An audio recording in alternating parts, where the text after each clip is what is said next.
Silence exposes the truth. If you sit alone, quietly, when there's no one to impress, nothing to share, nothing to fix, the things you've been avoiding show up.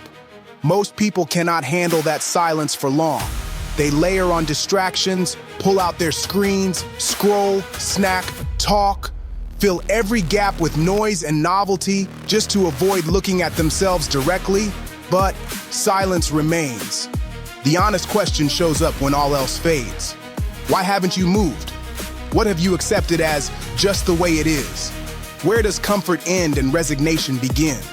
Marcus Aurelius wrote, "You have power over your mind, not outside events. Realize this, and you will find strength." Meditations 6:8. He didn't write for comfort. He wrote inside a war.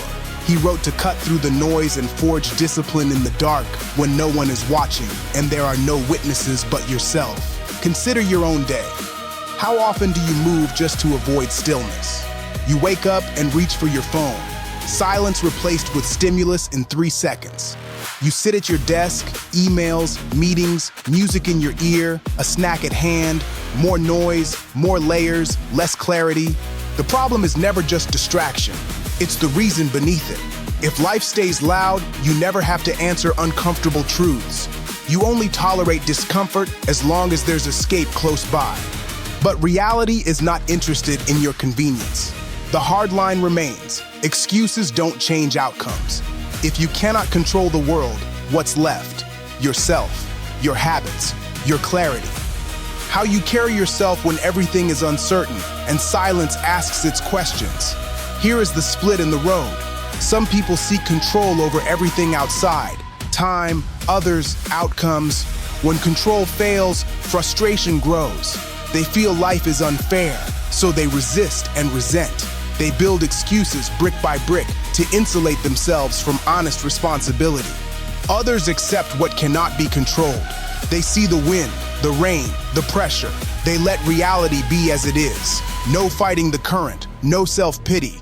Acceptance, the calm discipline to act where it matters and release everything else into silence. Seneca wrote, "He is most powerful who has power over himself." On Anger, Book 3. Not the man shouting at the storm, but the one who works in quiet, with head down, while rain soaks his back. You do not have to chase motivation.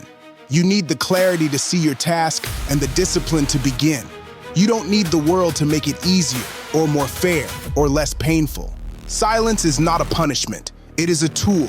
If you dare to sit with it, you will hear the real inventory of your day. The list of excuses, small lies, and half measures trying to take root. Discomfort is not your enemy. It is a teacher. When you feel resistance, that is the signal. You are close to what matters. Make your rituals simple and deliberate. Wake up and breathe. Let the tension come. Let the excuses cloud your mind, but move anyway. Don't wait for the perfect window. Don't wait for the feeling to pass. Show up in the quiet. Begin with your actions. Training, working, eating, listening. Choose things you control. Accept what you can't. Let the rest go. Repeat as needed. The greatest gains are invisible. Not the big moment, not the instant highlight, but the daily act of showing up without complaint, without anyone watching. Silence is the test. Excuses fall away when there is no audience, only your own word and the memory of your effort. Man is not worried by real problems so much as by his imagined anxieties about real problems. Epictetus, Enchiridion 5. Step back. Separate what is inside your influence from what you cannot touch. Put your effort where it counts. Hard truth. Most comfort leads to stagnation. Most noise is avoidance. The first hour of silence in the morning is more honest than 1,000 words. You don't have to win every day.